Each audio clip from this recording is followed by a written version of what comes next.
శ్రీమాత్రే నమః. Welcome to Sadguru Jyothishalayam. మా ఛానల్ ద్వారా చూస్తున్నటువంటి ప్రేక్షక మిత్రులందరికీ నమస్కారాలు. చాలామంది మా యొక్క ఛానల్ ప్రోగ్రామ్స్ అన్నీ చూస్తున్నారు. మాకు అది వ్యూవర్స్లో కనబడుతున్నారు, లైక్స్లో కనబడుతున్నారు, కానీ సబ్స్క్రైబింగ్లోనూ షేరింగ్లోనూ చాలా తక్కువ కనబడుతున్నారు. మిత్రులందరికీ ఒక చిన్న రిక్వెస్ట్, మీకు నచ్చింది కదా, జస్ట్ లైక్, సబ్స్క్రైబ్, అలా షేర్ అనగానే మీ యొక్క ఫేస్బుక్లోనో ఇన్స్టాలోనో వెళ్ళిపోతుంది కదా, మీ మిత్రులు కూడా తెలిసిపోతుంది కదా. మా ఛానల్ని ఒక్కసారి అలా ప్రమోట్ చేయండి. ఇది ఒకటి మీరు మాకు చేసే ఒక మంచి సేవా కార్యక్రమం. ఈ సద్గురు జ్యోతిషాలయం నుంచి ఈ యొక్క జూన్ నెల ద్వాదశ రాశులకి గోచార రీత్యా రాశి ఫలితాలు ఎలా ఉన్నాయి అనేది మనం తెలుసుకోబోతున్నాం. ప్రతి ఒక్కరికి జాతకం అంటే ఒక క్యూరియాసిటీ. నాకు ఈ నెల ఎలా ఉంటుంది, ఆరోగ్యంగా బాగుంటానా, ఆర్థికంగా బాగుంటానా, నాకు వివాహం అవుతుందా, సంతానం అవుతుందా, ఉద్యోగం ఉంటుందా, ఉద్యోగం పోతుందా, ఈ క్రైసిస్ ఉంది కదా, వ్యాపారం ఎలా ఉంది, రాజకీయంగా నేను బాగుపడనా, ఇలా ఎన్నో ప్రశ్నలతో సతమతమడే ఈ 12 రాశుల వాళ్ళకందరికీ కూడాను ఈ నెల మీ యొక్క రాశి గుణాలు ఎలా ఉన్నాయి, తర్వాత గ్రహాలన్నీ కూడా ఎలా ఉన్నాయి అని కూడా చెప్పబోతున్నాం. మళ్ళీ ఈ యొక్క జాతకం చూడగానే మీ జీవితం మారిపోతుంది అనుకుంటున్నారా? కాదట. మీరు పుట్టినప్పటి నుంచి ఆఖరి గడియల వరకు ఆ విధాత మీ తల మీద రాసేసి ఉంటాడు, మీకు ఇవి జరగాలి, ఇవి జరుగుతుందని. ఖచ్చితంగా అవే జరుగుతుంది.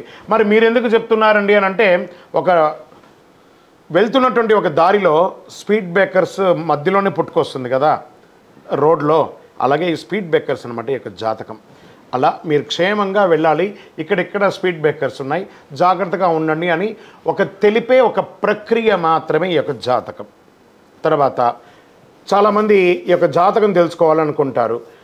మా లాంటి వాళ్ళ దగ్గరనో లేదా చాలామంది సద్గురువుల దగ్గర అంతా కూడా అడుగుతూ ఉంటారు, గురుగారు నాకు చాలా అప్పులు ఉన్నాయి, నాకు ఈ జాతకం చెప్పనంటే, అప్పులు ఉన్నాయనంటే అప్పులు తీర్చండి, ఉద్యోగమో వ్యాపారమో చేసి. జాతకం చెప్తే అప్పులు తీరవు. క్లియర్ ఒకటి. తర్వాత మీరు తెలుసుకోవాలనుకుంటున్నారు, మీ పరిసర ప్రాంతాల్లో ఉన్నటువంటి గురువులనో లేకపోతే మా దగ్గర అడగాలనుకున్నాను అనుకోండి, ఇల్లీగల్ అఫైర్స్ గురించి ఏది అడగండి. మనం తప్పులు చేసి వాళ్ళని అడగడం ఏంటి, అది కాదు, అలా కూడా అడగకూడదు.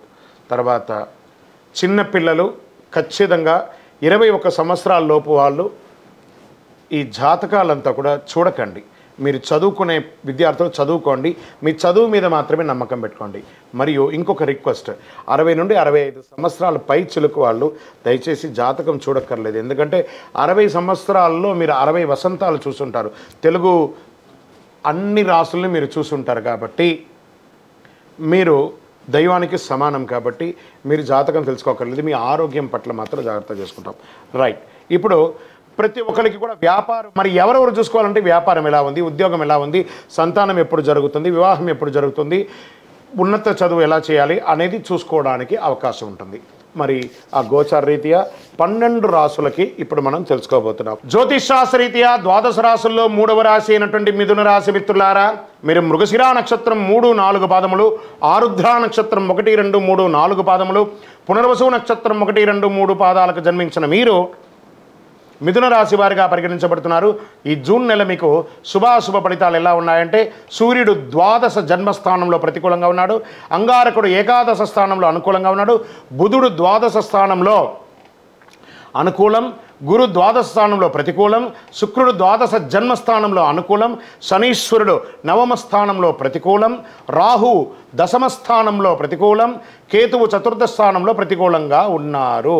అంగారకుడు, బుధుడు, శుక్రుడు అనుకూల ఫలితాలు ఇస్తున్నారు, మిగతా గ్రహాలన్నీ ప్రతికూలంగా ఉన్నాయి. కాబట్టి కాస్త మెతక ధోరణి అవలంబించడానికి ప్రయత్నం చేయండి.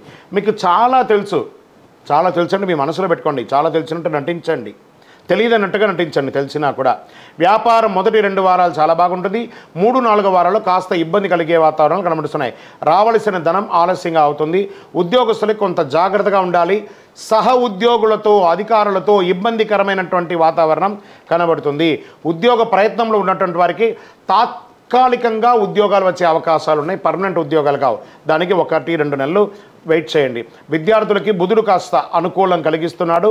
ఆర్థికంగా, మానసికంగా, శారీరకంగా నిర్మాణాత్మక కార్యక్రమాలు చేపట్టాలి. మీరు వ్యాపారంలోనూ ఉద్యోగంలోనూ ఉన్నవారు మీ యొక్క నైపుణ్యతను చాటడానికి ప్రయత్నం చేయండి. ఆత్మవిశ్వాసంతో పనులు పూర్తి చేయండి. ఇది మీకు చాలా కలిసి వచ్చే ప్రతి పనిని ఆత్మవిశ్వాసంతో పూర్తి చేస్తారు. భార్యాభర్తల మధ్య ఉన్నటువంటి సఖ్యత కొంచెం లోపమైన వాటి అన్నిటి కూడా కూర్చొని మాట్లాడి సవరించుకుంటే చాలా మంచిది. కాస్త ఆలస్యమైన మాట్లాడి చక్కబట్టుకోండి. సాహిత్య రంగంలో కళాకారులకి బాగా కలిసి వస్తుంది. మంచి అవకాశాలు వస్తాయి, గుర్తింపు వస్తుంది. శుభకార్యాలు, ఇంట్లో గృహంలో శుభకార్యాలు చేసే అవకాశాలు ఉన్నాయి. దానికోసం అధిక సంఖ్యలో ఖర్చు అయ్యే అవకాశాలు ఉన్నాయి. షేర్ మార్కెట్ స్పెక్యులేషన్ బాగా కలిసి వస్తుంది. ఇండస్ట్రీస్, పారిశ్రామికతలకి ఇండస్ట్రీ టూర్స్ వెళ్ళే అవకాశాలు ఉంటాయి. పట్టిందల బంగారం చెప్పచ్చు. రాజకీయ నాయకులకి కాస్త యోగమే, కానీ కష్టం మీద నెగ్గుకుంటూ వచ్చేస్తారు, కానీ నెగ్గుకుంటూ వస్తారు. చంద్రాష్టమం జూన్ 23/6/2024 10:48 రాత్రి నుండి 26/6/2024 1:49 ఉదయం అంటే మిడ్ నైట్ ఆ సమయం వరకు చంద్రాష్టమం ఉంటుంది. 2.5 రోజులు. జాగ్రత్త జాగ్రత్త జాగ్రత్త. వాహనం నడిపేటప్పుడు, సంతకం పెట్టేటప్పుడు, ఇలాంటప్పుడు జాగ్రత్తగా ఉండండి. ఈ నెల మీకు లక్కీ నెంబర్ 5 అని చెప్పచ్చు. వెంకటేశ్వర స్వామి వారిని ప్రార్థన చెయ్యండి. కలియుగ వెంకటేశ్వర స్వామి వారిని ఒకసారి కాలినడకన వెళ్ళి మొక్కు తీర్చుకొని రండి అవకాశం ఉంటే, లేదా వెళ్ళి దర్శనమైనా చేసుకొని రండి. పసుపు కలర్ బాగా కలిసి వస్తుంది, గోల్డ్ కలర్ అవన్నీ కలిసి వస్తుంది మీకు. దీపం, మీ యొక్క వయసు ఎంత ఉందో అన్ని దీపాలు వెలిగించండి పరిహారంగా. గోచార ప్రకారంగా ఈ యొక్క జాతకం తెలుసుకున్నారు కదా. మీ యొక్క వ్యక్తిగత జాతకం తెలుసుకోవాలనుకుంటే మీ పరిసర ప్రాంతాల్లో ఉన్నటువంటి జ్యోతిషాస్త్ర నిపుణుల్ని, సద్గురువుని సంప్రదించి తెలుసుకోండి. లేదా మా ద్వారానే తెలుసుకోవాలనుకుంటే కింద ఉన్న వాట్సాప్ నెంబర్కి మీ పేరు, date of birth, time of birth, place of birth WhatsApp చేయండి. మా అడ్మిన్స్ మీకు రిప్లై ఇస్తారు. కాల్ చేయకండి. ఇంకనూ అద్భుతమైనటువంటి ఫలితాలు రావడానికి సిద్ధంగా ఉండండి. విజయోస్తు.